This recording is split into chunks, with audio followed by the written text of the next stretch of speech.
5வது அதிகாரம். அப்போஸ்தலன் பவுல் எபேசுக்கு எழுதின நிருபம் 5வது அதிகாரம் 17வது வசனத்தை ஒருவர் வாசிக்கலாம். சத்தமாசி. ஆகையால் மதியற்றவர்களாய் இராமல் ஸ்தோத்திரம். 16வது வசனம். நாட்கள் பொல்லாதவைகளானதால் காலத்தை பிரயோஜனப்படுத்திக் கொள்ளுங்கள் என்று சொல்லி அப்போஸ்தலன் பவுல் எபேசியில் இருக்கிற சபைக்கு அவர் சொல்லுகிற ஒரு காரியத்தை நாம் பார்க்கிறோம். அன்பான் தேர்ந்த பிள்ளைகளை, நாம் இந்த வார்த்தைகளை அடிக்கடி தியானித்துக் கொண்டிருந்தாலும் இந்த காலகட்டத்தில் நாட்களுடைய அவசியத்தை நாம் பார்த்து கொண்டிருக்கிறோம். நாட்கள் நமக்கு எவ்வளவு முக்கியமானது என்பதை அறிந்து கொண்டிருக்கிறோம். ஏனென்று சொன்னால் ஒவ்வொரு நாளும் மனிதன் என்ன நடக்கும் என்று சொல்லி ஒவ்வொரு நாளும் திகைத்து கொண்டிருக்கிற காலகட்டத்தில் நாம் இருக்கிறோம். அப்போஸ்தலன் பவுல் எபேசு சபைக்கு சொல்லுகிற போது அந்த சபையில அநேக ஆவிக்குரிய தன்மைகள் இருந்தது. அந்த சபை ஆண்டவராய் இயேசு கிறிஸ்து அந்த சபையை குறித்து அவர் வெளிப்படுத்தின விசேஷத்துல யோவானுக்கு வெளிப்படுத்துகிற போது 2வது அதிகாரம் 1வது வசனத்துல அந்த ஆவிக்குரிய தன்மை குறித்து ஆண்டவர் இயேசுவே சாட்சி கொடுக்கிற சம்பவங்களை நாம் பார்க்க முடிகிறது. அப்படிப்பட்ட சம்பவங்கள் இவருடைய அப்படிப்பட்ட ஆவிக்குரிய வளர்ச்சியும் முதிர்ச்சியும் ஆவிக்குரிய வெளிப்பாடுகள் வரங்கள் கிரீசர் அந்த சபையில இருக்கக்கூடிய அந்த விசுவாசிகளுக்கு பவுல் சொல்லுகிற ஒரு ஆலோசனை சொன்னால், நாட்கள் பொல்லாதவர்களா இருக்கிறது, காலத்தை பிரயோஜனப்படுத்திக் கொள்ளுங்கள். அல்லேலூயா, அல்லேலூயா. நீங்கள் எப்படி இருக்கக்கூடாதுன்னு சொன்னால் 15வது வசனம் சொல்லப்பட்டிருக்கிறது, நீங்கள் ஞானமற்றவர்களை போல நடவாமல் ஞானம் உள்ளவர்களாய் கவனமாய் நடந்து கொள்ள பார்த்து என்று சொல்லப்பட்டிருக்கிறது. அப்படியானால் ஞானமற்றவர்கள் என்ன செய்கிறார்கள்? எதிலுமே கவனம் இல்லாதவர்களாக இருக்கிறார்கள். ஞானமற்றவர்கள் என்ன செய்கிறார்கள்? எதிலும் கவனம் உள்ளவர்களாக இல்லை. அவர்கள் எதையும் சேதப்படுத்துவதற்கும் எதையும் காயப்படுத்துவதற்கும் எதையும் இழப்பதற்கும் எதையும் அலட்சியம் பண்ணுவதற்கும் அசட்டை பண்ணுவதற்கும் அவர்கள் ஆயத்தமாக இருக்கிறார்கள். அல்லேலூயா, அல்லேலூயா. ஞானமற்றவர்கள் செய்கிற காரியம் அது. ஞானமற்றவர்களே அவருடைய நாட்களை பற்றி சொன்னால் அவர்களுக்கு புரியாது. கவனியுங்கள். ஸ்தோத்திரம். ஞானமற்ற பிள்ளைகள் இருக்கிறார்கள், ஞானமற்ற பெரியவர்கள் இருக்கிறார்கள். அவரிடத்துல போய் சொல்லி ஸ்தோத்திரம், நல்ல நீங்க ஆண்டவரை பின்பற்றுங்கள், ஆண்டவர் வார்த்தையை கீழ்ப்படிங்கள் சொன்னா அது அலட்சியம் பண்ணுவார்கள். நீதிமொழிகள் புத்தகம் சொல்லப்பட்டிருக்கிறது, ஸ்தோத்திரம், உன் சரீரம் உருவழியும் போது ஐயோ எனக்கு உபதேசம் மனிதனுடைய வார்த்தை நான் என் மனம் அலட்சியம் பண்ணினேன் என்று சொல்லி சொல்லுவாய். அப்ப ஞானமற்றவர்கள் பல காரியங்களை அலட்சியம் பண்ணுகிறார்கள். அல்லேலூயா, அல்லேலூயா. ஞானமற்றவர்களை போல நீங்க நடக்க கூடாது. ஞானம் உள்ளவர்களாய் கவனமாக நீங்க நடந்து கொள்ள வேண்டும். கவனம் உள்ளவர்களாக, ஸ்தோத்திரம், கரிசனை உள்ளவர்களாக, அக்கறை உள்ளவர்களாக நீங்க நடந்து கொள்ள வேண்டும். எல்லாரும் கவனிக்கிறீங்களா? அல்லேலூயா, அல்லேலூயா. எல்லாரும் உற்சாகமா நீங்க கவனிக்க. ஏன்னா ஸ்தோத்திரம், இந்த நேரம் ரொம்ப ஒரு முக்கியமான டைம். நமக்கு ஆண்டோட வசனத்தை நம்ம வாழ்க்கையில நம்ம உள்வாங்குகிற போதுதான் அந்த வார்த்தை நம்ம என்ன செய்யணும், ஒவ்வொரு நாளும் ஆண்டோடைய ராஜ்யத்துக்கு நம்ம ஆயத்தப்படுத்தி கொண்டே இருக்கும். பரலோக ராஜ்யத்துக்கு நிச்சயம் ஆயத்தப்படுத்தும். நமக்கு வேண்டிய எல்லா ஆசீர்வாதங்களையும் நமக்கு தரும். அப்போ இந்த சபை ஏன் கவனமா நடக்க வேண்டும்? விசுவாசிகள் ஏன் கவனமா நடக்க வேண்டும்? ஏன் ஊழியக்காரர்கள் கவனமா நடக்க வேண்டும் என்று சொல்லி பவுல் மிகவும் ஒரு நல்ல ஒரு ஆலோசனை சொல்கிறார். என்னென்ன? நாட்கள் பொல்லாதவைகள் ஆனதால் காலத்தை பிரயோஜனப்படுத்திக் கொள்ளுங்கள். அப்போ நம்ம வாழ்கிற நாட்கள் ஒன்று இருக்கிறது. ஒவ்வொரு நாளும் போய்கொண்டே இருக்கிறது. நாள் போயிட்டே இருக்குது. நாட்கள் போக போக வயசு கூடுது, ஆயுசு குறையுது. அல்லேலூயா. நாட்கள் போக போக எது கூடுது? வயசு கூடுது, ஆயுசு குறையுது. இப்ப சின்ன பையனா இருக்கிறவங்களுக்கு ஒரு ஏக்கம் இருக்கும், சோதரம் எப்படா நம்ம வளருவோம், அப்படித்தானே? அல்லேலூயா. கவனிக்கிறீங்களா? சோதரம் சின்ன பையனா இருக்கும்போது, சின்ன பிள்ளையா இருக்கும்போது எப்போ வளருவோம்? சோதரம் யாராவது நம்மள ஒரு வயசு குறைவா சொல்லியாச்சுன்னா நமக்கு பிடிக்காது. ஆனா இப்போ வளர்ந்த பிற்பாடு என்ன நினைப்பாங்கன்னா, ஸ்தோத்திரம் என்ன நினைப்பாங்கன்னா, யாராவது வயசை கூட்டி சொன்னா, இவங்க வயசான ஆளுன்னு சொன்னாலே சிலருக்கு பிடிக்காது. அல்லேலூயா. என்ன போய் வயசான ஆளுன்னு எனக்கு அவ்வளோ பெரிய வயசா ஆயிட்டு அப்படின்ட்டு சண்டைக்கு போகிற நிறைய பேர் இருக்கிறாங்க. நாங்க இருந்த தெருவில், இங்க இல்லை, நாகர்கள் இருந்த தெருவில் ஒரு வயசான பாட்டியம்மா, சோத்திரம் அவங்களுக்கு பிள்ளைகளுக்கெல்லாம் கல்யாணம் ஆகி வேற பிள்ளைகள்லாம் வளர்ந்து அவங்க அந்த பிள்ளை அந்த அம்மாவை பாட்டின்னு சொல்றாங்க. ஆனா வேற ஏதாவது பிள்ளைகள் வந்து இவங்களை பாட்டின்னு சொல்லிதுன்னா அவங்களுக்கு பிடிக்காது. ஏன்னு சொன்னா, என்னை பார்த்து எப்படி பாட்டி சொல்லலாம்? பாட்டிக்கு ஸ்டேஜில் இருக்கிறவங்களை பாட்டின்னு சொல்லாம எப்படி சொல்லதுக்கு?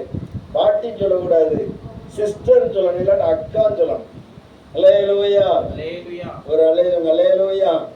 ஆமா, ஸ்தோத்திரம். இப்படிதான் நிறைய பேர் தலைமுடி நிறைச்சாலும் சிஸ்டர்ன்னு சொல்லணும்னு நினைக்கிறாங்க, ஸ்தோத்திரம். அக்கான்னு சொல்லணும்னு நினைக்கிறாங்க. ஆனா பாட்டின்னு சொன்னா யாருக்கும் பிடிக்கும். ஏன்னா எங்களுடைய நாட்கள் எல்லாம் இன்னும் நாள் இருக்குது, நாங்க அவ்வளவுக்கு வயசாகல அப்படின்ற மாதிரி ஃபீலிங்ல இருக்கிறாங்க. சரி, இருந்துட்டு போட்டு பாருங்க. அப்போ நாட்கள் பொருளாதவைகள் நம்ம நாட்களை பார்க்கிற போது ஒவ்வொரு நாளும் கவனிங்க, அல்லேலூயா, ஒவ்வொரு நாளும் ரொம்ப கடினமான நாட்களாக போய்கொண்டே இருக்கிறது. ரொம்ப கடினமான நாட்களாக போய்கொண்டே இருக்கிறது. எந்த நேரம் என்ன நடக்கணும் ஒண்ணுமே தெரியாது. அப்போ இந்த நாட்களில நம்ம என்ன செய்யணும்?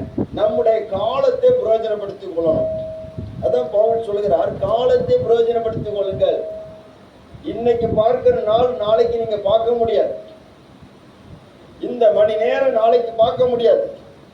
அருமையான சுரேஷ் பாஸ்டர் ஒரு நாள் நிமிஷத்தை பற்றி சொன்னாங்க, ஞாபகம் இருக்கா? ஒரு நிமிஷம் எவ்வளவு முக்கியமானது. அல்லேலூயா. ஒரு அல்லேலூயா. சோத்திரம். ஒரு வாகனம் வருகிறன்னு சொன்னா ஒரு செகண்ட்ல நம்ம தப்புறோம்.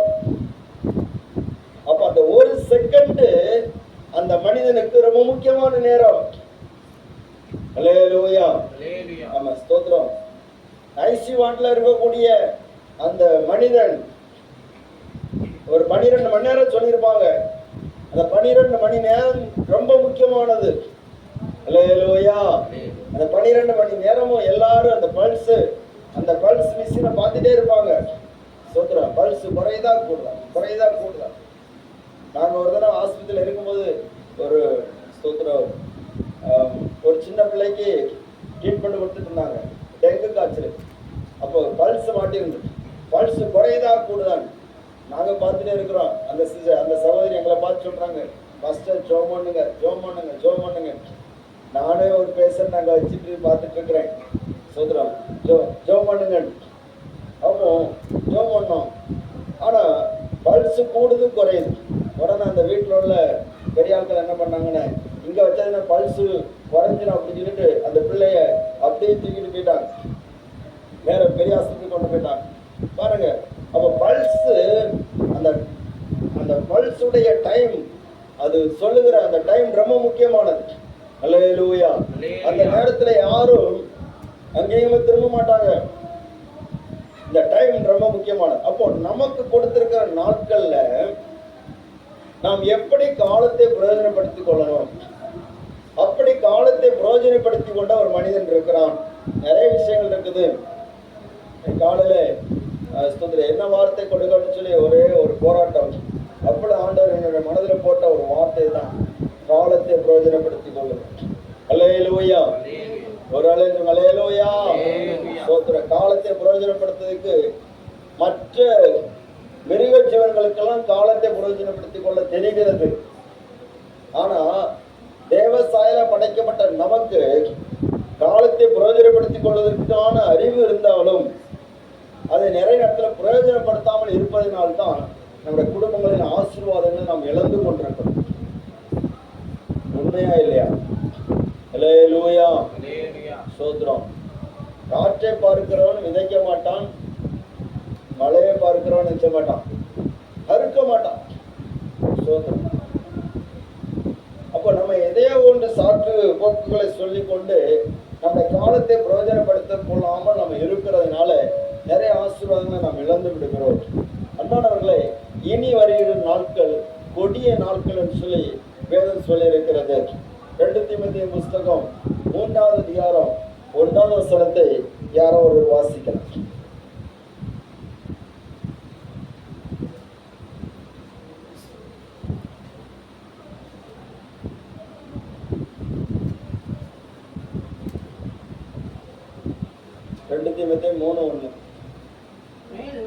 மேலும் கடைசி நாட்களில் கொடிய காலங்கள் வரும் என்று அறிவாயாக, எப்படி எனில் மனுஷர்கள் தற்பிரியர், பணப்பிரியர், வீம்புக்காரர், அகந்தை உள்ளவர்கள்,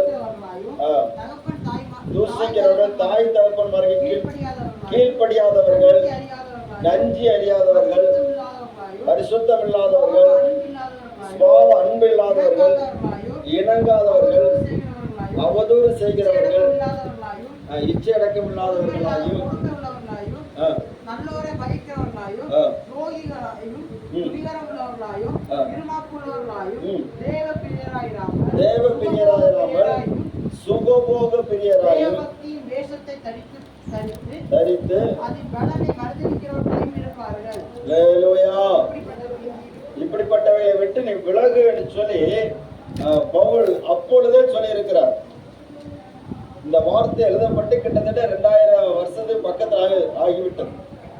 அப்பொழுதே பவுல் இதை ஒரு எச்சரிப்பாக சொல்லி இருக்கிறார். ஸ்தோத்திரம். அல்லேலூயா. தீமோத்தேயுக்கு சொல்லி இருக்கிற மனுஷர் எப்படியெல்லாம் இருப்பாங்க அப்படின்னு.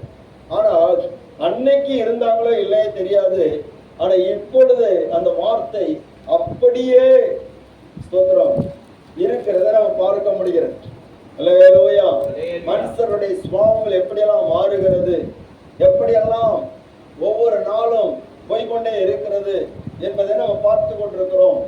எங்க பார்த்தாலும் செய்திகளை பார்த்தாலும் இதே வார்த்தை தான் வருகிறது. ஸ்தோத்திரம். பணத்தை நம்பி எங்கே வைக்க வழி இல்லை. அல்லேலூயா. ஆமா, ஸ்தோத்திரம். நிறைய இடத்துல அரசாங்கமே எடுத்துருது. பாதுகாப்பா சொல்றவங்களே எடுத்துருக்காங்க. ஸ்தோத்திரம். எங்க பார்த்தாலும் மோசடி. ஸ்தோத்திரம். அது ஏழை ஜனங்களுக்கு நிறைய பேர் எடுத்துக்கிறாங்க. இப்படி பணப்பிரியரா இருக்கிறாங்க. பணப்பிரியன் பணத்தினால் திருப்தி அடைவதில்லை. அல்லேலூயா. சுகபோக பிரியன் அதனால திருப்தி அடையலை, இன்னும் வேணும் தான் தேடிட்டு இருக்கிறாங்க. கோடிக்கணக்கில் வச்சிருக்கிறாங்க, கோடிக்கணக்காக எங்களை சொத்து இருக்குதுங்கிறாங்க. ஆனாலும் ஒரு சின்ன ஒரு சலுகை பண்ண மாட்டாங்க, ஏழை மக்களுக்கு உதவி செய்ய மாட்டாங்க. அதே நேரத்தில் இன்னும் வருமானத்தை பெருக்குவதற்கு என்ன வழி உண்டோ அதை செய்வார்கள். அல்லேலூயா. ஆமா, சமீபத்தில் ஒருத்தன் அவருடைய மகனுடைய கல்யாணத்துக்கு ஸ்தோத்திரம் போனோட ரீசார்ஜ் எல்லாம் கூட்டிட்டார். அல்லேலூயா.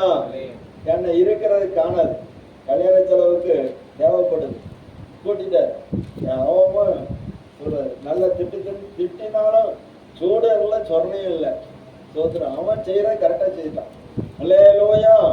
கவனிங்க, பணப்பிரியர்களாக இருக்கிறாங்க, மற்றவங்களை பத்தி யோசிக்கிறதே இல்லை, ஏழை ஜனங்களை பத்தி யோசிக்கிறது இல்லை. இப்படிப்பட்ட காலகட்டம் இனி வருகிற நாட்களே இதை விட கொடுமையா இருக்கும். பிள்ளைகள் பெற்றோரிடத்துல எல்லா நன்மைகளை பெற்று கொண்டுட்டு அதே பெற்றோரை காயப்படுத்துகிற பிள்ளைகளாக எல்லா இடத்துல நிறைய இடத்துல வளர்றாங்க. அல்லேலூயா. ஸ்தோத்திரம். அந்த பிள்ளை வளர்ப்பதற்கு பெற்றோர்கள் என்ன கஷ்டப்பட்டிருப்பாங்க, எவ்வளவு பண செலவு பண்ணியிருப்பாங்க. ஆனா எல்லாவற்றையும் வாங்கி அனுபவித்து விட்டு அதே பெற்றோரை காயப்படுத்துகிற பிள்ளைகள் இன்னைக்கும் நிறைய பேர் பெருகிட்டே இருக்கிறாங்க. முந்தின நாட்கள் அப்படி இல்லை. முந்தின நாட்கள்ல 12 பிள்ளைகள் இருந்தாலும் வீட்டுல கவனிங்க, 12 பிள்ளைகள் இருந்தாலும் அந்த பெற்றோருடைய வார்த்தைக்கு பிள்ளைகள் எல்லாரும் அடங்கி இருந்தார்கள். அல்லேலூயா. ஆனா இன்னைக்கு ஒண்ணு இருந்தாலுமே அது வரக்கூடிய வருத்தம் பார்த்ததுன்னா பெற்றோர்கள் ரொம்ப பரிதாபத்துக்குள்ள மாறி விடுகிறார்கள்.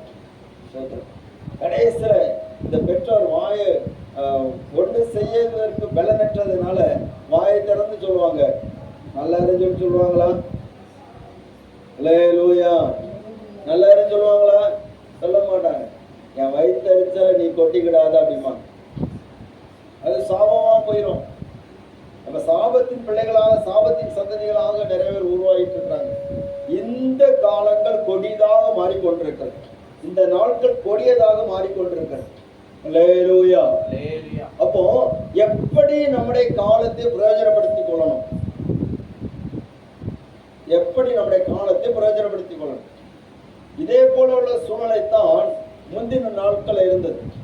ஆண்டவர் இயேசு சொன்னார், நோவாவின் நாட்களில் எப்படி நடந்ததோ அப்படியே மனுஷகுமார வரும் நாட்களிலும் நடக்கும்.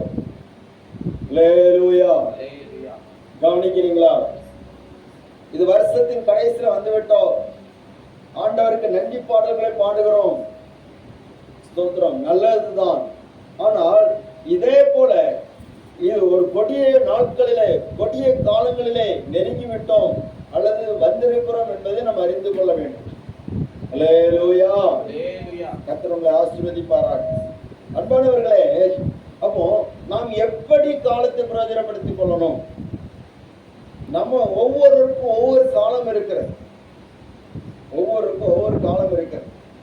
நம்ம வாழ்கிற நாட்கள் அது ஒரு காலமாக மாறிவிடுகிறது.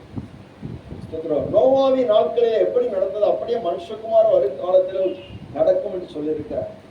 ஸ்தோத்திரம், கர்த்தருடைய நாமம் மகிமைப்படுவதாக.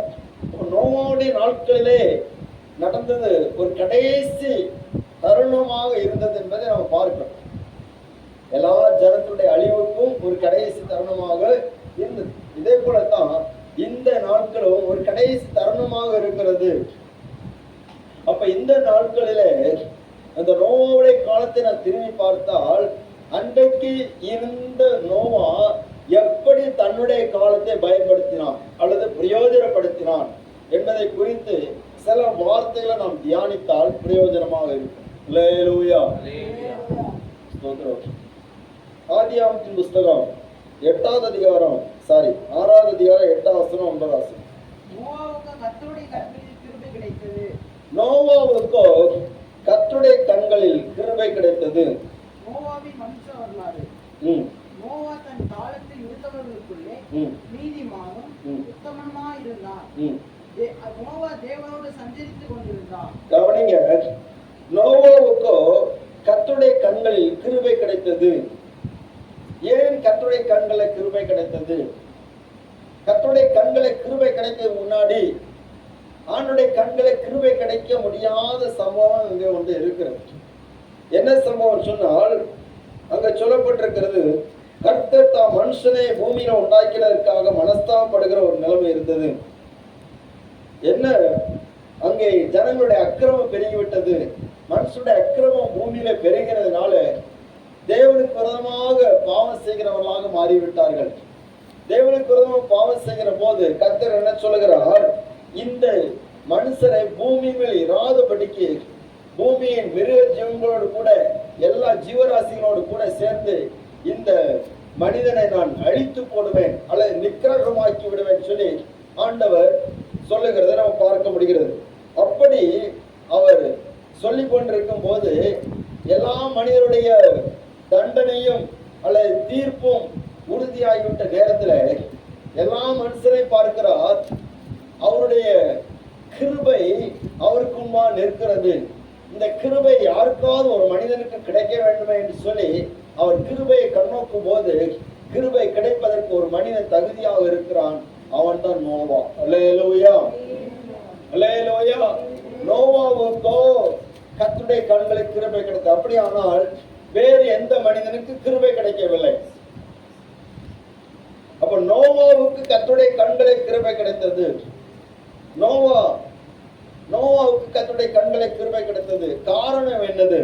என்று சொல்லி பார்த்தா எனக்கு சொல்லப்பட்டிருக்கிறது. 9 சொல்லப்பட்டிருக்கிறது, நோவாவின் வம்ச வரலாறு. நோவா தன் காலத்தில் இருந்தவர்களுக்குள்ள நீதிமானும் உத்தமனுமா இருந்தான். நோவா தேவனோட சஞ்சரித்து கொண்டிருந்தான். அல்லேலூயா. அப்போ இந்த நோவா எப்படி தன்னுடைய காலத்தை பிரயோஜனப்படுத்தினான் சொன்னால், அவன் தன்னுடைய நேரத்தை எல்லாம் தேவனோட சஞ்சரிப்பதில் அவன் அதிகமான நேரத்தை அவன் செலவழித்துக் கொண்டிருந்தான். தன்னுடைய காலத்தை எப்படி பிரயோஜனப்படுத்தணும்னு தேவனோட சஞ்சரிக்கிறவர்களா நம்ம இருக்கணும். இந்த கடைசி காலகட்டங்களிலே, கடைசி நாட்களிலே கொடிய சம்பவங்கள் எல்லாம் பார்க்கிற நம்ம ஆண்டவர் நம்மத்தில் எதிர்பார்க்கிற ஒரு காரியம் சொன்னார், நாம் தேவனோட சஞ்சரிக்கிறவர்களா மாறணும். அல்லேலூயா. இந்த நோவா எப்படி தேவனோட சஞ்சரிக்கிறவனா மாறினான்னு சொன்னா, இவனுடைய தகப்பனுடைய பேர் லாமெக். நோவாவுடைய அப்பா பேர் என்ன பேரு? எல்லாரும் சொல்லுங்க. லாமெக். பைபிள்ல பார்த்து கூட சொல்லலாம். லாமெக். லாமெக்குடைய தகப்பன் பேர் என்ன பேரு? அல்லேலூயா. பைபிள் ஸ்டடி இல்ல, பிரசங்கம் தான். ஸ்தோத்திரம்.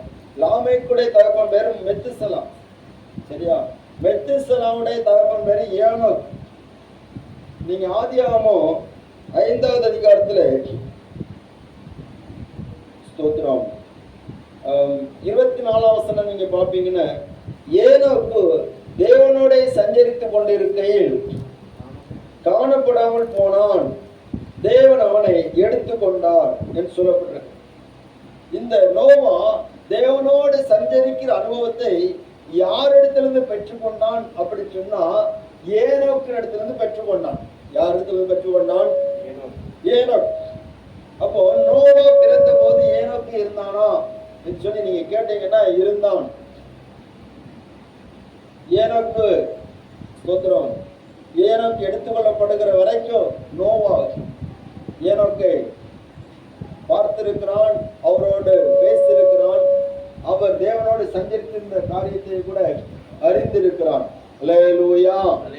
அந்த ஏனோக்கிடத்திலிருந்து பெற்றுக்கொண்ட அதே அனுபவத்தை யார் கடைபிடித்தான்னு சொன்னா, நோவா கடைபிடித்திருக்கிறார். மெத்துசலா கடைபிடித்தார் சொல்லி வேதம் சொல்லவில்லை. மெத்துசலா அவருடைய வயசு 969 வருஷம். 969 வருஷம். நான் அடிக்கடி ஒரு வார்த்தை சொல்லுவேன், எனக்கு ஒரு ஆசை உண்டு. அல்லேலூயா. மெத்துசலா 969 வருஷம் இருந்தாங்க, நம்ம 970 வருஷமா இருக்கணும் அப்படி என்று சொல்லுவேன். ஆனா அது நடக்கிற விஷயம் சொல்லி எனக்கு தெரியாது. அல்லேலூயா. சரி, இது நடக்குதோ இல்லையா, 1000 வருட அரசாட்சியிலேயாவது பரலோகத்தின் தேவனோடு நம்ம என்ன சஞ்சரிக்கலாம். அல்லேலூயா. அந்த ஒரு விசுவாசத்தை நம்ம உறுதிப்படுத்துவோம். ஆமென். ஸ்தோத்திரம். பாருங்க, 969 வருஷம் ஆண்டவர் ஆயுசு நாட்களை குறைச்சிட்டாரு. இப்ப இருக்கிறதெல்லாம் 50 வருஷம், 60 வருஷம், 70 வருஷம், 80 வருஷம் இப்படிதான் இருக்கு. இதுக்கே நம்ம ஆட்கள் ஸ்தோத்திரம் ஏதோ உலகத்தை அவங்க கையில வச்சிருக்கிற மாதிரி பேசிட்டு இருக்கிறாங்க.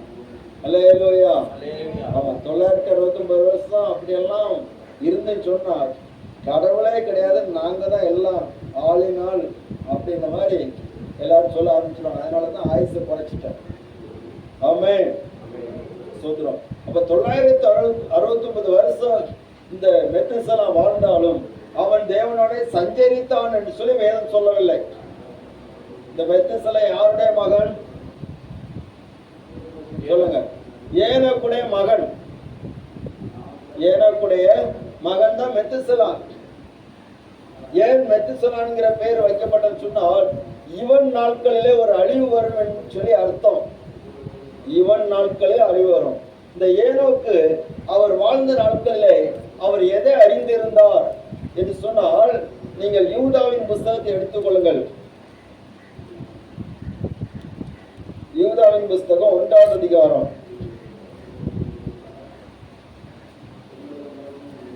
யூதா 1வது அதிகாரம் 14வது வசனம், 15வது வசனம்.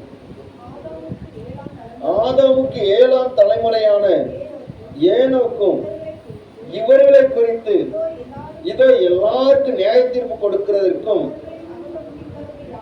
யாவரும் கிரியைகளின் நிமித்தமும் தமக்குறதும் அவபக்தியுள்ள பாவிகள் பேசின கடினமான வார்த்தைகள் எல்லாவற்றின் நிமித்தமும் அவர்களை கண்டிக்கிறதற்கும் ஆயிரமான தமது பரிசுத்தவான்களோடு கூட கர்த்தர் வருகிறார் என்று முன் அறிவித்தார். அல்லேலூயா. ஏனோக்கு தீர்க்கதரிசனம் சொல்லி இருக்கிறார். அநேகம் ஆயிரம் பரிசுத்தவான்களோடு கூட கர்த்தர் வருகிறார். ஏன் அவபக்தியா நடக்கிறவங்க, அக்கிரமம் செய்கிறவங்க, பாவிகள், இவர்களால் செய்கிற கடினமான காரியங்கள் இது எல்லாவற்றையும் பொறுத்து நியாயத்திற்கு கொடுக்கிற தேவன் வருகிறார் சொல்லி முன்னறிவித்திருக்கிறார். அப்படி தேவனுடைய அந்த நியாயத்திற்பை குறித்து ஒரு தீர்க்க தரிசனத்தை முன்னறிவித்த அந்த ஏனோக்கு அதை முன்னறிவித்த பிற்பாடு கூட அவனுடைய குமாரனாகிய மெத்துசலா அதை உணரவில்லை. அல்லேலூயா. அதே நேரத்துல இந்த முன்னறிவிப்பு கிடைத்ததுனாலே அதன் அடிப்படையில மெத்துசலான்கிற பெயரை அந்த மனிதனுக்கு கொடுத்த பிற்பாடும் அவன் அதை அறியவில்லை. அதுக்கு பிற்பாடு மெத்துசலாவுடைய குமாரன் லாமேக், அந்த லாமேக்கும் அந்த வார்த்தைகளை குறித்து உணர்ந்ததாக வேதத்தில் சொல்லப்படவில்லை. அவன் தேவனோட சஞ்சரித்தான் சொல்லி சொல்லப்படவில்லை. ஆனால் அவனுடைய குமாரனாகிய நோவா, ஸ்தோத்திரம், அவன் இந்த ஏனோக்கு தேவனோட சஞ்சரித்த அந்த சம்பவத்தை அறிந்திருந்தபடினாலே, அவர் தேவனோட எடுத்துக் கொள்ளப்பட்டார் என்று சொல்லி அறிந்திருந்தபடினாலே அந்த அனுபவத்தை தன்னுடைய வாழ்க்கையில இந்த நோவா அவர் கடைபிடிக்கிறார். அல்லேலூயா, அல்லேலூயா. தேவனோட சஞ்சரிக்கிறது சாதாரணமான விஷயம் அல்ல. ஆனால் அது சாதாரணமான விஷயம். பழகினவர்களுக்கு தேவனோட சஞ்சரிக்கிற ஒரு அனுபவம் நமக்கு வேணும். இந்த உலகத்துல நம் மனுஷரோட சஞ்சரித்து இருக்கிறோம். ஆண்டவரோடு சஞ்சரிக்கிற ஒரு அனுபவத்துல நம்ம பெருகுவோம் சொன்னா எப்பொழுதும் ஆண்டவரை துதிக்கிறது, ஜெபிக்கிறது, வேதம் வாசிக்கிறது, கர்த்தருடைய பிரசன்னம் நம்மோடு கூட இருக்கிறது எப்பொழுதும் நம்ம அதை உணர்ந்து உணர்ந்து உணர்ந்து உணர்ந்து நம்ம செயல்படுகிறது. அதுதான் தேவனோடு சஞ்சரிக்கிற ஒரு அனுபவம். அல்லேலூயா. இன்னொரு வாக்கியம் சொல்லப்பட்டிருக்கிறது. தேவனோட சஞ்சரித்தான் என்று சொல்வதற்கு இன்னொரு அர்த்தம் தேவனோட நடந்தான் என்று சொல்லப்பட்டிருக்கு. அல்லேலூயா.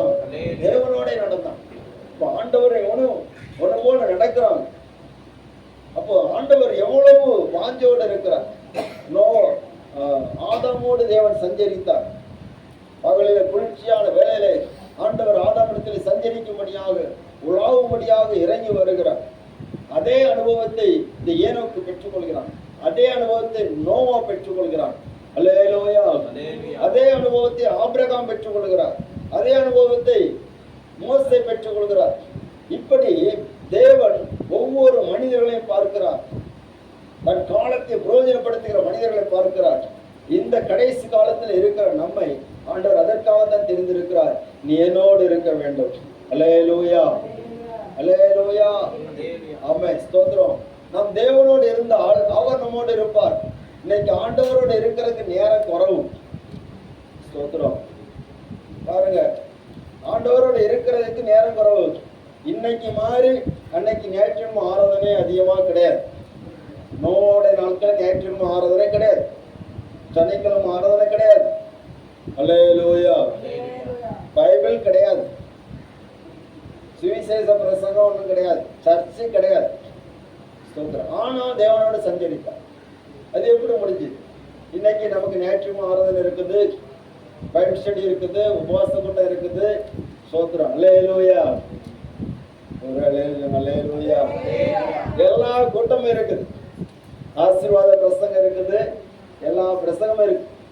டிவியை திறந்தா பிரசங்கம், டிவியை பூட்டினா பிரசங்கம், எல்லா இடமும் பிரசங்கம் இருக்கு. ஆனா நம்ம தேவனோடு சஞ்சரிக்கிறோமா? ஆமென். ஸ்தோத்திரம். மனுஷனோடு சஞ்சரிக்கிறதுக்கும் தேவனோடு சஞ்சரிக்கிறதுக்கும் வித்தியாசம் இருக்கு. மனுஷனோடு சஞ்சரித்தால் நமக்கு நிறைய பிரச்சனைகள் தன்னால உருவாகும். தேவனோடு சஞ்சரித்தால் எவ்வளவு பெரிய பிரச்சனை இருந்தாலும் சரி எல்லாவற்றையும் அவர் பார்த்து கொள்வார். அல்லேலூயா, ஒரு அல்லேலூயா. மனுஷனோடு சஞ்சரித்தா சின்னது கூட பெருசாயிரும். சின்னது கூட எப்படி ஆயிரும்? பெருசாயிரும். ஏன்னா நம்ம பலூன் ஊதி ஊதி பழக்கம் நிறைய. சொல்றோம், சின்ன பலூன் தான் நம்ம பெருசா ஊதுவோம். ஆனா அது வெடிக்கிற சமயத்துல சத்தம் கேட்கும். அல்லேலூயா. கவனிங்க. அப்போ ஆண்டவரோடு சஞ்சரிக்கிற போது நமக்கு இந்த உலகத்துல என்ன நடந்தாலும் சரி எல்லாவற்றையும் கத்த நம்ம பாதுகாப்போம். அப்போ எல்லா ஜனங்களை அழிக்க முடியாத கத்த பார்க்கிற போது ஆண்டோடைய கண்கள் இந்த நோவாவுக்கு கிருபை கிடைக்க காரணம்னு சொன்னா, இந்த நோவாவை பார்க்கிறான். நோவா தேவனோடு சஞ்சரித்துட்டே இருக்கிறான். தேவனோடு சஞ்சரித்திருந்ததுனால இந்த நோவா எப்படி இருக்கிறான்னு நீதிமானா இருக்கிறான், உத்தமனா இருக்கு. அல்லேலூயா.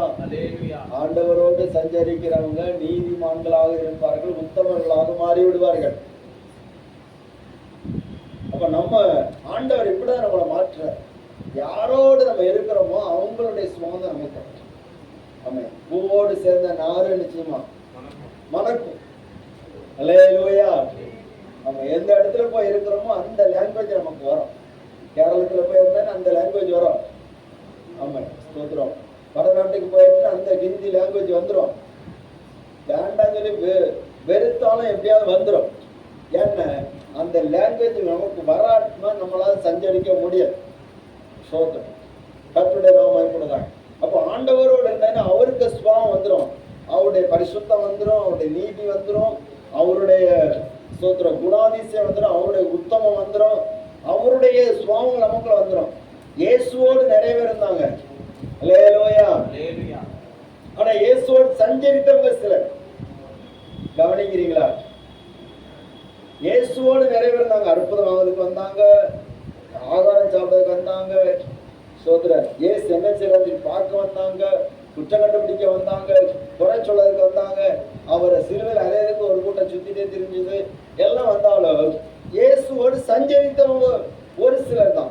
அந்த இயேசுவோடு சஞ்சரித்த ஒரு சிலர் தான் அவங்களுடைய சுபாவம் மாறினது, அவங்களுடைய கோபம் மாறினது, அவங்களுடைய எல்லா காரியங்களும் மாறிவிட்டது. அல்லேலூயா. யாரும் பூரணர்கள் கிடையாது. இயேசுவோடு இருந்தவர்கள் யாரும் ரொம்ப பெர்ஃபெக்டான ஆட்கள் ஒன்றும் கிடையாது. ஒருத்தர் எப்பனாலும் அவசரமா செயல்படுவார். யாரு? பேதுரு. இன்னொருத்தர் சந்தேகப்படவி தோமா. அவர் தான் நம்ம இந்தியாவுக்கு சுவிசேஷம் கொண்டு வந்த நல்ல மனுஷன். சோதரன். அல்லேலூயா. எல்லாரும் கவனிக்கிறீங்களா? அடுத்தால 2 பேர் பதவிக்கு ஆசைப்படுற 2 பேர், யோவானும் யாக்கோபும். ஒருத்தர் வலது பக்கத்துல ஒருத்தர் இடது பக்கத்துல எனக்கு இடவானு சொல்லி பதவிக்கு ஆசைப்பட்டவங்க. சோதரன். இன்னொருத்தர் பணப்பைய வச்சுட்டு எப்படா சமயம் வரும் காட்டி கொடுக்கலாம் ஏசு சிலுவையில் அறையவன் சொல்லி காத்துட்டு இருந்தவங்க. சோத்திரம். அடுத்தால இன்னும் சில குரூப் என்ன பண்ணாங்கன்னா, இவருக்கு ஏதாவது பிரச்சனைனா அந்த டைமே துண்டக்கான துண்டியக்கான இருந்துச்சு ஓடிடும். அல்லேலூயா. அப்படி ஓடக்கூடிய கூட்டம் தான். இப்படிப்பட்ட ஆளுகளை தான் வச்சுட்டு ஆண்டவர் சோத்திரம் முழு உலகத்துக்கு சுவிசேஷத்தை அறிவிக்க 12 பேர் இப்படிப்பட்ட ஆளுகளை தான் தெரிஞ்சு வச்சிருக்கிறார். அல்லேலூயா. ஆமா, ஸ்தோத்திரம். கொஞ்சமா நோவா மாதிரி உள்ள ஆட்கள் தெரிஞ்சுக்கலாம், மோசே மாதிரி உள்ள ஆட்கள் தெரிஞ்சுக்கலாம், இல்லாட்டி எலியா மாதிரி உள்ள ஆட்கள் தெரிஞ்சுக்கலாம். ஆண்டவர் ஒண்ணுமே பார்க்கல. ஸ்தோத்திரம். எல்லாம் எப்படிப்பட்ட அரகுற கேசுகள் எல்லாம் தெரிஞ்சு வச்சு அவர் கூட வச்சு அவர் எங்க போனாலும் கூட்டு போனார். அதுதான் ஆச்சரியம். அல்லேலூயா. ஜெபம் பண்ண போனா கூட்டு போயிருவாரு, விருந்து வேண்ட போனா கூட்டு போயிருவாரு, எங்க போனாலும் கூட்டு போயிறாரு. இப்போ இவங்களுக்கு வேற வேலையே கிடையாது. இயேசுவோடு சஞ்சரிக்கிறாங்க. இயேசுவோடு சஞ்சரிக்க பேதுருக்கு பேச்சு மாறி போச்சு. அல்லேலூயா. ஆமா, அந்த இயேசு அங்க அடிச்சு துன்பப்படுத்துறாங்க. இந்த பேதுரு அந்த இடத்துல போய் ஒளிச்சு நின்று பாக்குறாரு. அப்போ அங்க இருந்தவங்க ஒரு அம்மா கேட்கறாங்க, நீ இயேசுவோடு கூட இருந்த ஆளுல அப்படின்னு. உடனே இல்லையே, இந்த பேச்சு இல்லைன்னு சொல்லுங்க, பேச்சு கூட இயேசுவோடு இவன் இருந்தவன் சொல்லி காட்டி கொடுக்கு. அல்லேலூயா. புரியுதா உங்களுக்கு? அப்ப இந்த பேச்சை கேட்டு என்ன சொல்றான், இல்லையே உன் பேச்சு அவரோடு இருந்தது போல ஒத்து வருத. என்ன பேதுருக்கு பேச்சு கூட இயேசுவோடு இருந்தவன் சொல்லி காட்டி கொடுக்குது. அல்லேலூயா. பேச்சு மாறிட்டு எல்லாமே மாறிட்டு. ஸ்தோத்திரம். அப்ப இயேசுவோடு சஞ்சரிக்க நம்ம மாறிக்கிட்டே இருப்போம். நம்முடைய காலத்தை நம்ம பிரயோஜனப்படுத்த அது ஒண்ணுமே வீணாக. ஒரு பாட்டு ஒண்ணு தெரியுமா? உம்மோடு செலவிடும் ஒவ்வொரு நிமிடமும் வீணாக போகாதையா, என்னை பலவானாய் மாற்றுதையா, என்னை பலவானாய் மாற்றுதையா. உம்மோடு செலவிடும் ஒவ்வொரு நிமிடமும் வீணாக போகாதையா, என்னை பலவானாய் மாற்றுதையா, என்னை பலவானாய் மாற்றுதையா. ஓ தேவ பிரசன்னம், என்ன ஆனந்தம். ஓ தேவ பிரசன்னம், என்ன ஆனந்தம். ஆகாயம் கொண்டு செல்லுதே, ஆகாயம் கொண்டு செல்லுதே. உம்மோடு எல்லாரும் உற்சாகமா கையில் பாடலாமா? போகாதையா, என்னை பலவானாய் மாற்றுதையா, என்னை பலவானாய் மாற்றுதையா.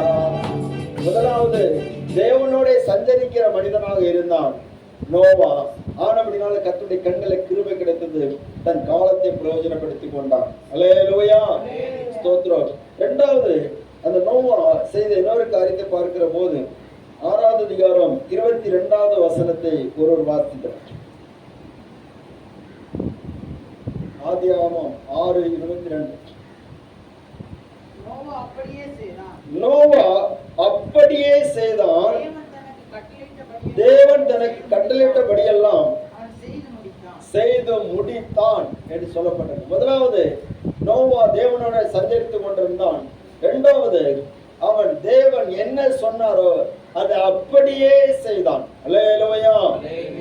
அப்போ தேவ சத்தத்துக்கு கீழ்ப்படிந்த நோவா எப்படி தன்னுடைய காலத்தை பிரயோஜனப்படுத்திக் கொண்டான் சொன்னா, முதலாவது தேவனோட சஞ்சரித்தான், தன்னுடைய காலத்தை பிரயோஜனப்படுத்திக் கொண்டான். இரண்டாவது, தேவ சத்தத்தை கேட்டு அதுக்கு கீழ்ப்படிந்தான், அதை அப்படியே செய்து முடித்தான், தன்னுடைய காலத்தை பிரயோஜனப்படுத்திக் கொண்டான். அல்லேலூயா. அப்ப தேவ சத்தத்துக்கு கீழ்ப்படியணும். முதல்ல கேட்கணும், இரண்டாவது கீழ்ப்படியணும். கேட்டதுன்னு கீழ்ப்படிய முடியும். இந்த நோவாவுக்கு தேவ சத்தத்தை கேட்ட அந்த வயசு எத்தனை தெரியுமா? 500 வயசு. எத்தனை வயசு? 500 வயசு. 500 வயசுல யாருக்காவது காது கேட்குமா? ஆனா கேட்டிருக்குது. 500 வயசு, நல்ல கிழவன், ரொம்ப கிழவன். இப்போ அந்த 500 வயசுல ஒரு ஆள் இருந்ததுன்னா அவங்கதான் உலகத்தில் உள்ள எல்லாரை காட்டிலும் சாதனை படைத்த மனிதனாக இருப்பார். இந்த நோவு 500 வயசாகி விட்டது. கேட்கிற திறமெல்லாம் குறைந்து போகிற நேரம் தான். ஆனால் தேவ சத்தத்தை கேட்பதற்கு இந்த மனிதனுடைய செவிகள் எப்பொழுதும் தயாராக இருந்தது. அல்லேலூயா. நம்மளும் கூட தேவ சத்தத்தை கேட்பதற்கும் கீழ்ப்படிவதற்கும் ஆயத்தமாக இருக்கணும். இந்த நோவா கடினமான வேலையை செய்கிறது, கடினமான வேலை. வயசு ரொம்ப கவனிங்க. கொஞ்சம் இள வயசுல சொன்னாலாவது நோவா கொஞ்சம் வேலை செய்ய கொஞ்சம் சுறுசுறுப்பா செய்யலாம். 500 வயசு தாண்ட பிறகு சொல்றாரு, நீ மரத்தை வெட்டி வேலையை உண்டாக்கு. அல்லேலூயா. 500 வயசு ரொம்ப முதிர் வயசு ஆயாச்சு. இந்த வயசுல அவருக்கு மரத்தை வெட்டக்கு பிழை இருக்குமா? இந்த வயசுல அவருக்கு செய்ய முடியுமா அப்படின்னு அவர் யோசிக்கல. அவர் தேவன் சொல்லிட்டாரு, அதனால நம்ம செய்ய. அதாங்க கீழ்ப்படிதல். ஆண்டவர் சொல்லிட்டார், கீழ்ப்படியணும். அது சூழ்நிலைகள் சாதகமா இருக்குதோ இல்லையோ, தேவ சத்தம் தான் எனக்கு சாதகம். அல்லேலூயா. அல்லேலூயா. நோவா கீழ்ப்படிந்தது. அவன் கீழ்ப்படிந்ததுனால அவன் குடும்பம் பாதுகாக்கப்பட்டான். அவன் கீழ்ப்படிந்ததுனால அவன் பாதுகாக்கப்பட்டான். அவர் கீழ்ப்படிந்ததுனால அவரோடு கூட அந்த மிருக ஜீவன்கள் எல்லாம் பாதுகாக்கப்பட்டது. பூமி வித்து பாதுகாக்கப்பட்டது. அல்லேலூயா. அப்ப நோவா தேவ சத்தத்துக்கு கீழ்ப்படிந்த ஒரு தேவ மனுஷன். ஆண்டவர்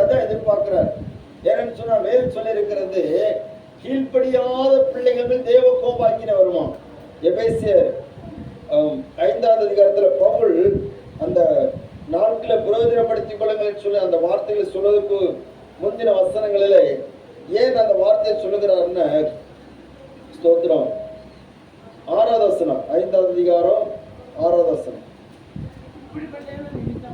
இப்படிப்பட்டவர்கள் நிமித்தமாக கீழ்ப்படியாமையின் பிள்ளைகள் மேல் தேவ கோபாக்கினை வருவதால் மோசம் போகாதபடிக்கு எச்சரிக்கையாயிருங்கள். இப்படிப்பட்டவர்கள் நிமித்தம் முந்தின வசனங்களா இருக்குது. தேவ கீழ்ப்படியாத பிள்ளைகள் மேல் என்ன வரும்? அல்லேலூயா, ஸ்தோத்திரம். கீழ்ப்படியாத பிள்ளைகள் மேல் தேவ கோபாக்கினை வரும். அப்ப கீழ்ப்படியாட்ட என்ன வரும்? தேவ கோபாக்கினை. பிள்ளைகள்லாம் கவனிக்கணும், பெரியவங்கெல்லாம் கவனிக்கணும். அப்ப கீழ்ப்படிந்திருந்தா தேவ கோபாக்கினைக்கு நம்ம தப்பலாம். இந்த பூமியின் மேல் ஏன் கோபாக்கினை வந்தது? இந்த பூமியின் மேல் மரணம் வர காரணம் என்ன? வியாதி வர காரணம் என்ன? வறுமை வர காரணம் என்ன? மனிதனுடைய கீழ்ப்படியாமை தான். இந்த ஆதாமும் ஏவாளும் தேவனுடைய வார்த்தை கீழ்ப்படிந்திருந்தால் இவ்வளவு போராட்டம் வந்திருக்காது. ஆனா கீழ்ப்படியாமையினால்தான் இவ்வளவு பிரச்சனை. இந்த நோவா கீழ்ப்படிந்தார், அவனுடைய வார்த்தை கீழ்ப்படிந்தார். நான் ஒரு பேழை உண்டாக்க வேண்டும்.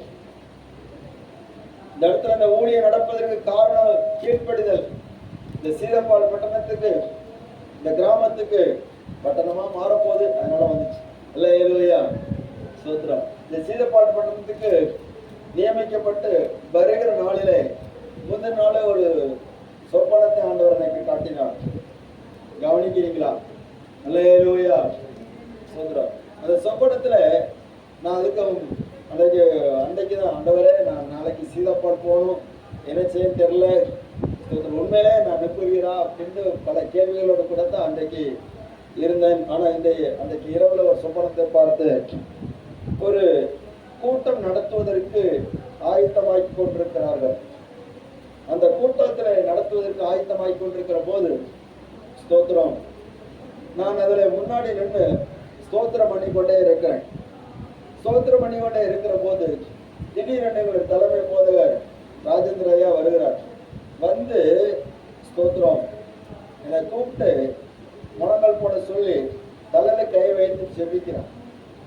ஜெபித்த உடனே ஒரு பலத்த அபிஷேகம் எனக்குள்ள இறங்கினதை உணர்ந்து இயேசுவேன்னு சொல்லி அப்படியே விழுந்து விட்டேன். இந்த சொப்பனத்தை பார்த்த போது என்னை ரட்சிப்பு நடத்துகிற பாஸ்டர் போய் சொன்னேன், ஸ்தோத்திரம் இப்படி நான் சொப்பனம் கண்டேன் அப்படின்னு சொன்னாரு. ஸ்தோத்திரம், தேவ ஊழியக்காரனுடைய வடிவில் வந்தது, தோற்றத்தில் வந்தது ஆண்டவராய் இயேசு கிறிஸ்து. அந்த ஆண்டவர் உன்னை அபிஷேகம் பண்ணி அனுப்புகிறார், நீ தைரியமா போகலாம்னு சொல்லி அனுப்புறதுனால தான் சீதப்பால் ஊழியத்துக்கு வந்தோம். அல்லேலூயா, ஒரு அல்லேலூயா, ஸ்தோத்திரம். அன்றைக்கு கீழ்ப்படிந்து வந்ததுனால கிருபையினால இதுவரைக்கும் நிற்க முடிந்தது. இடையில ஒரு சிந்தனை வந்துச்சு, என்னென்ன சரி இங்கதான் ஒண்ணுமே இருக்க மாட்டேங்குது, எங்கேயா போயிடலாமா அப்படின்னுட்டு தீர்மானம் பண்ணிட்டு இருக்கிறேன். எங்கேயா போயிடலாம், எங்கேயா போய் சுவிசேஷம் அறிவிக்கலாம். எல்லாமே நமக்கு விரோதமா இருக்குது, தேவையில்லாத குற்றமும் தேவையில்லாத குறையும் சொல்லிட்டு இருக்கிறாங்க. அதனால இங்கிருந்து போயிடலாம் அப்படின்ட்டு நினைச்சிட்டு இருக்கும்போது ஆண்டவர் இடத்துல இன்னொரு காரியத்தை வெளிப்படுத்தினார். இந்த இடத்தை விட்டுட்டு இன்னொரு இடத்துல போய் ஊழியத்தை செய்ய முடியாத பிரயாசப்படும் போது ஸ்தோத்திரம் இங்கதான் உபத்திரம் சொல்லி பார்த்துட்டு அங்க போயாச்சுன்னா அங்க சுத்தி எல்லாம் பிசாசு கூட்டங்களா இருக்கு. அல்லேலூயா, எல்லாம் சுத்தி இருக்குது, எல்லா இடமும் புகையும் அது இது மாதிரி இருக்குது. அப்ப அங்க இருந்து நினைக்கிறேன், இதை விட சீதப்பால் எவ்வளவு பெட்டர். அல்லேலூயா, ஸ்தோத்திரம். ஆண்டவர் எப்பவுமே நம்மளை இருக்கிற மாதிரி வைக்க மாட்டாரு, இதை விட மேன்மேடு வைப்பார், இதை விட நம்மளை ஆசீர்வாதமா வைப்பார். ஸ்தோத்திரம். ஓட்டு வீட்டுல ஒழுக்கு வீட்டுல இருந்து கஷ்டப்பட்ட போதிலும், மண் தரையில இருந்து கஷ்டப்பட்ட போதிலும், நைட்டு இரவுல படுக்கிறதுக்கு இடம் சரியா இருக்காது. அந்த நெருக்கத்துல இருந்துட்டு சோத்திரம். அல்லேலூயா. ஒரு நாள் பிள்ளைகள் படுக்கைக்கு இடத்துக்கு சண்டை போட்டுட்டு இருக்கிறாங்க. சோத்திரம். ஏன்னா படுக்கை இடம் கிடையாது அந்த வீட்டுல, மழை வெளியில. இப்படிப்பட்ட சூழ்நிலையில சோத்திரம் அவங்களெல்லாம் தூங்க வச்சுட்டு நான் முடிச்சிருக்கேன். ஏன்னா மரம் அசையும் போது ஒரே சத்தமா இருக்கு, இன்னும் தலையில விழுந்துடக்கூடாத, பிள்ளைகளை காப்பாற்ற வேண்டும். இப்படியெல்லாம் இருந்த போதிலும் கூட தேவனுடைய வார்த்தை கீழ்ப்படிஞ்சு இதுவரைக்கும் கத்து இருப்பதற்கு கிருபை செய்திருக்கிறார். அல்லேலூயா. அப்ப நம்முடைய காலத்தை பிரயோஜனப்படுத்தும். கடினமான சூழ்நிலையா இருந்தாலும் கர்த்தருடைய வார்த்தையை கீழ்ப்படிந்து அதை பார்க்க என் வார்த்தையை கீழ்ப்படிந்து நீங்க இருக்கிறீங்கன்னா உங்களை கர்த்தர் ஸ்தோத்திரம் சும்மா விட மாட்டாரு. நிச்சயமா உங்களை பாதுகாத்து உங்களை மேன்மைப்படுத்தி ஆசீர்வதிப்பார். அல்லேலூயா. அல்லேலூயா. நோவாவுடைய நாட்களே எதுவுமே சாதகமா இல்ல. தேவனுடைய வார்த்தையை கீழ்ப்படிவது கேட்ட எந்த சூழ்நிலையும் சாதகமா இல்லை. ஆனாலும் ஸ்தோத்திரம், ஆனாலும் அவர் தேவனுடைய வார்த்தையை கீழ்ப்படிந்து தேவன் என்ன சொன்னாரோ, தேவன் கட்டளை என்ன கட்டளையிட்டாரோ அது எல்லாவற்றையும் அப்படியே செய்து முடித்தான் என்று சொல்லப்பட்டிருக்கிறது. அல்லேலூயா. சிலர்கிட்ட ஆண்டவர் பேசிட்டே இருக்கிறார், ஆனா சில இந்த காரியத்தை கீழ்ப்படிய முடியாம தடுமாறிட்டு இருக்கிறாங்க. அப்படி இருக்கக்கூடாது. கீழ்ப்படிதல் ரொம்ப அவசியமா இருக்கு. ஆமென். ஏன்னா இவன் கீழ்ப்படிந்ததுனால தன்னுடைய குடும்பத்தை காப்பாற்றி கொண்டான். கீழ்ப்படிந்ததுனால தன்னுடைய குடும்பத்தை காப்பாற்றி கொண்டான், தன்னுடைய இனத்தை காப்பாற்றி கொண்டான், தன்னுடைய வித்தை காப்பாற்றி கொண்டான், பூமியின் வித்தை பாதுகாத்து கொண்டான். தேவனோடு கூட சஞ்சரிக்கிற மனுஷன் தேவனுக்கு கீழ்ப்படுகிறவனாக இருக்கிறான். மூன்றாவது ஸ்தோத்திரம், 2 பேதுரு புஸ்தகம் 2ஆம் அதிகாரம் 5ஆம் வசனம். முதல்ல தன்னுடைய காலத்தை எப்படி பிரயோஜனப்படுத்தினான், தேவனோட சஞ்சரித்தான். 2வது தேவனுக்கு கீழ்ப்படிந்தான். 3வது எப்படி தன்னுடைய காலத்தை பிரயோஜனப்படுத்தினான். 2 பேதுரு 2:5. சத்தமா யாராவது வாசிங்க.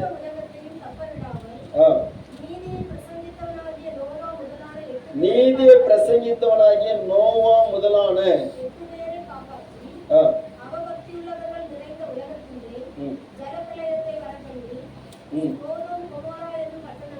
சரி கவனிங்க. எப்போதும் ஸ்தோத்திரம் இங்க சொல்லப்பட்டிருக்கிறது, பூர்வ உலகத்தை தப்ப விடாமல் நீதியை பிரசங்கித்தவனாகிய நோவா முதலான 8 பேரை காப்பாற்றி என்று சொல்லப்படும். அவபக்தி உள்ளவர்கள் நிறைந்த உலகத்தின் மேல் ஜலப்பிரளயத்தை வரப்பண்ணி என்று சொல்லப்பட்டது. அப்ப நீதியை நோவா பிரசங்கித்திருக்கிறார். அல்லேலூயா. நீதியை பிரசங்கித்திருக்கிறார், நியாய தீர்ப்பையும் பிரசங்கித்திருக்கிறார். வேதாந்தத்தில் நாம் பார்க்கிற போது கணக்கெடுக்கிற போது 100 வருஷம் என்று சொல்லப்படுகிறது. ஆனா சில தெய்வ மனுஷர்கள் சொல்கிறார் 120 சொல்கிறார்கள். ஆனா என்னால் அதை ஏற்றுக்கொள்ள முடியாது. 100 வருஷம் தான் அவர் பிரசங்கித்திருக்கிறார்.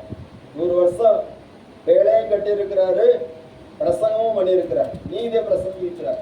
நீதியை சோத்திரம், ஆண்டவர் பிரியமில்லாத காரியத்தை செய்யாதீங்க, அக்கிரமம் செய்யாதீங்க, தேவனை துக்கப்படுத்தாதீங்க, ஆண்டோடைய நியாயத்திற்கு வரப்போகிறது, ஆண்டவர் எல்லாரும் அழிக்க போகிறார், மழை வரப்போகிறதுன்னு சொல்லி நீதியை பிரசங்கித்துட்டே இருக்கிறாரு.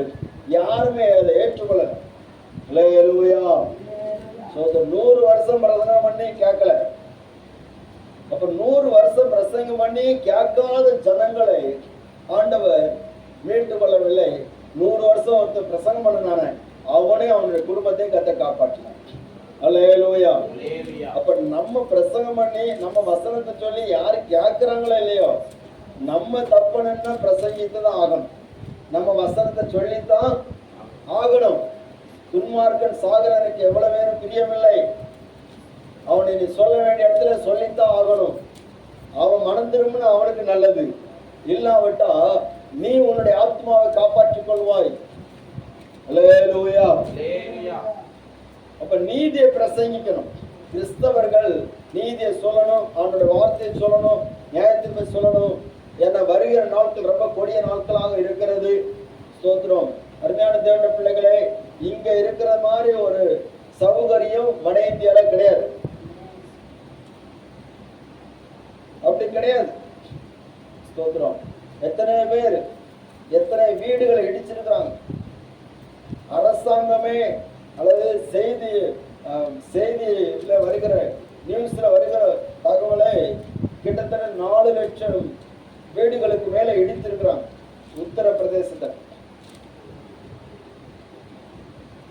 ஏன்னா அவர்கள் அதற்கு சொல்லுகிற குற்றச்சாட்டு சட்டவிரோதமாக கட்டின கட்டடங்கள் என்று சொல்லி. ஆனால் அதனுடைய உண்மை தன்மை என்ன சொன்னா, அவர்கள் தாழ்த்தப்பட்டவர்கள், அவர்கள் ஸ்தோத்திரம் கிறிஸ்தவர்கள் இஸ்லாமியர்கள் என்று சொல்லி வேறுபடுத்தி எங்கேயாவது பிரார்த்தனை நடந்தால், ஜெபம் நடந்தால் உடனே அதற்கான காரியங்களை கண்டுபிடித்து அந்த வீடுகள் இடிக்கப்படுகிறது. ஆனால் அப்படிப்பட்ட கடின சூழ்நிலையையும் ஆண்டுடைய நீதியை பிரசங்கிக்கிறார். அல்லேலூயா. அப்ப நம்ம என்ன பண்ணிட்டு இருக்கிறோம்? ஸ்தோத்திரம். ஏதாவது ஒரு காரியம் தீமையா நடந்துட்டு சொன்னா அதை நம்ம பிரசித்தப்படுத்துகிறோமா இல்ல நற்செய்தியை பிரசித்தப்படுத்துகிறோம்? அல்லேலூயா. ஸ்தோத்திரம். நல்ல செய்தியை விட தீய செய்திக்கு ரொம்ப வேகம் கூடுதலா இருக்கு, அப்படித்தானே? ஆனா தேவ பிள்ளையிடத்துல வந்து தீய செய்தி அல்ல, நல்ல செய்தி தான் வேகமா போகணும். இந்த நோவா நீதியை பிரசங்கிக்கிறான். அவன் சொல்கிறாரு, சுவிசேஷத்தை நான் பிரசங்கியாது இருந்தால் எனக்கு ஐயோ, அது என் மேல் விழுந்த கடமை. சுவிசேஷத்தை அறிவிப்பதற்கு பிரசங்கிப்பதற்கு நான் ஏதாவது செய்யணும். ஒண்ணுல சொல்லணும், இல்லாட கொடுக்கணும், இல்லாட போகணும், இல்லாட ஜெபிக்கணும், ஏதாவது ஒண்ணு பண்ணணும், பண்ணிக்கிட்டே இருக்கணும். சுவிசேஷம் அறிவிக்கப்படுவது. அப்ப நீதியை பிரசங்கிக்கணும்.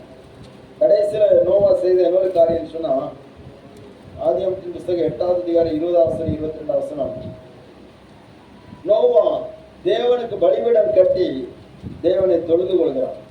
அல்லேலூயா. ஸ்தோத்திரம். தேவன் செய்த நன்மைகளுக்கு பலிபீடத்தை கட்டி அவரை தொழுது கொள்கிறான். தேவனோடு சஞ்சரிக்கிறான், அவருடைய வார்த்தையை கீழ்ப்படுகிறான், அவருடைய நீதியை பிரசங்கிக்கிறான், அவருக்கு பலிபீடம் கட்டி அவரை ஆராதிக்கிறான். பலிபீடத்தை கட்டி அந்த ஆராதித்த சுத்தமான பலியை அவருக்கு ஏறெடுக்கிறான். அப்ப நம்மளும் ஆண்டவருக்கு சுத்தமான பலியை நாம் செலுத்தணும், ஆராதிக்கணும். நம்ம அப்படி ஆராதிக்கிற போது, நான் ஏற்கனவே சொல்லியிருக்கிறேன், நம்ம ஆராதிக்கிற போது நம்முடைய அடுத்த தலைமுறைகளுக்கு அது ஒரு பாதுகாப்பாக அமையும். அல்லேலூயா. எல்லாரும் ஜெபிப்போமா? அது மட்டுமல்லாது இந்த நோவா பழைய உலகத்தை கடந்து ஒரு புதிய உலகத்துக்கு நேராக அவன் நடத்தப்படுகிறான். அப்ப தேவனோடு சஞ்சரிக்கிற மனிதன், தேவனுடைய வார்த்தையை கீழ்ப்படுகிற மனிதன், தேவனுடைய நீதி பிரசங்கிக்கிற மனிதனுக்காக தேவன் பாவ உலகத்தை அவர் அகற்றி ஒரு புதிய ஒரு உலகத்துக்கு நேராக நடத்துகிறார். அன்றைக்கு நோவா ஒரு புதிய பூமியை பார்க்கிறான், புதிய உலகத்தை பார்க்கிறான். ஆனால் இந்த புதிய ஏற்பாட்டு கால விசுவாசிகளுக்கு, தேவ பிள்ளைகளுக்கு ஆண்டவர் பரலோக ராஜ்யத்தை வாக்கு பண்ணியிருக்கிறார். அல்லேலூயா. அல்லேலூயா. புதிய ஏற்பாட்டு சபைக்கு பரலோக ராஜ்யத்தை வாக்கு பண்ணியிருக்கிறார். இந்த உலகத்துக்குரிய காரியத்துக்காக நீங்க கவலைப்பட்டு இருக்காங்க, இந்த உலகத்துக்குரிய பிரச்சனைக்காண்டியே நீங்க போராடிட்டு இருக்காங்க. தேவனுடைய ராஜ்யத்துக்கானவைகளை நீங்க சிந்திங்க, அதுக்காக பிரயாசப்படுங்க. கர்த்தர் உங்களை நடத்துவார். நம்ம எல்லாரும் ஜெபிக்கலாம். எல்லாரும் முடிந்தால் முழங்க போடுங்க, முடியாவிட்ட எழுந்து நிற்கலாம்.